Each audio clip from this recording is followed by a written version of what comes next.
My name is Lisa Gant, and I'm a member of the Vision team. Pastor Hope and I have been asked to present you information about our 2024 annual focus. The Vision team summarized the focus area as follows. We invite every person to know and be known within our church family, developing deeper relationships with God and each other. Our goal is to have 400 people commit to cultivate 6 new meaningful relationships over the course of the next year. I want you to know I'm really excited about this focus area. As one of the folks who isn't super comfortable with the idea of being considered a leader, I'm still getting my head wrapped around that focus. I was excited to present this one because I really feel like it's so important. As a teacher, I know firsthand the impact it makes when our kids and our families connect and really feel a sense of community. We've been talking about the importance of cultivating community for a while now, and that's a big part of this 2024 focus. In fact, the way we decided on the goal of cultivating 6 new meaningful relationships comes from the idea that it's fairly common to see 6 people together at a table. I also feel it's very important for our neighbors in the Fuquay area to know more about FVUMC and what we believe in. Absolutely. I was just sitting at a table with about 6 people at our Wednesday meal and was thinking about this goal. The words for our vision and focus area were selected carefully, and I'd like to dig into that a little bit. First, the phrase know and be known. You're going to be hearing that quite often. And there's something to me that's remarkably profound in the simple act of knowing and being known by one another. Think about one example of someone who knows you well, and you know them just as well.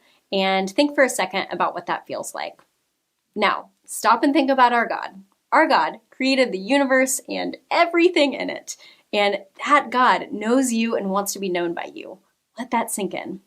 The God who created the universe knows you and wants to be known by you. As we dive into this idea, we're going to explore the difference it can make in each of our lives. We're also going to challenge you to press into a vital faith, actively pursuing a relationship with God, who is busy pursuing a relationship with you. So that's the personal, individual way for each of us to sink into the phrase know and be known. There's also a broader interpretation, which is also crucial to our collective work over the next year. Based on your responses to the congregational survey, we know that missional outreach is a top priority of our congregation. Consider this: if we don't know our community's real needs, we run the risk of choosing our outreach efforts based only on our own assumptions and our own opinions. And on the flip side, if we're not known in the community for our willing servant hearts and outreach ministry, people may know our congregation only as the pumpkin church or the big church on the corner. In the future, wouldn't it be amazing if people from across the community, town officials, other churches, local businesses, and more all knew us and knew that we are ready and willing partners. We can't be a hub of Wesleyan discipleship and mission unless people are aware of us as an active, engaged resource partner that's 100% committed to making our community a better place.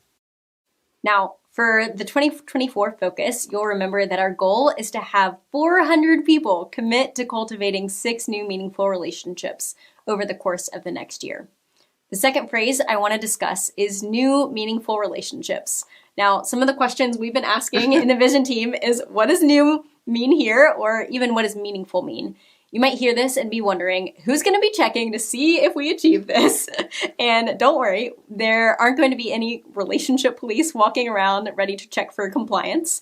But with this goal, we hope to both invite and challenge our people to be really intentional about investing in their own relationship with God and their connections and reconnections with each other. And the Vision team created this as an aspirational goal. Although the goal is stated in terms of hard numbers, those numbers are not as important as the underlying idea that we are all part of God's family and we are all meant to share in our lives and our experiences together.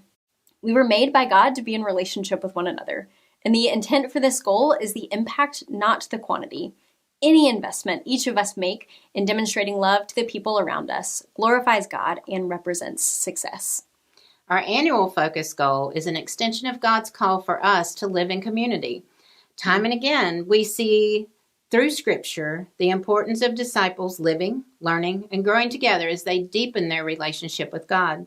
The Vision team felt this was an important first step for our collective work in 2024, and also a powerful way for each of us to embody lives that look more like Jesus. Make your own definition of new and meaningful. It might mean reaching out to someone that you've lost touch with, or making it a point to go beyond hello to somebody in your neighborhood. It could be as simple as getting to know a little bit about the people who sit by you on Sunday morning, or getting to know the person that checks you out at the grocery store. A quarantine led us to a place physically and mentally where we grew used to distance. We're not asking you to go shake hands with everybody in your neighborhood, but we would encourage you to make the time and effort to get to know a few new people over the course of this year. We were made by God so that we can share God's love.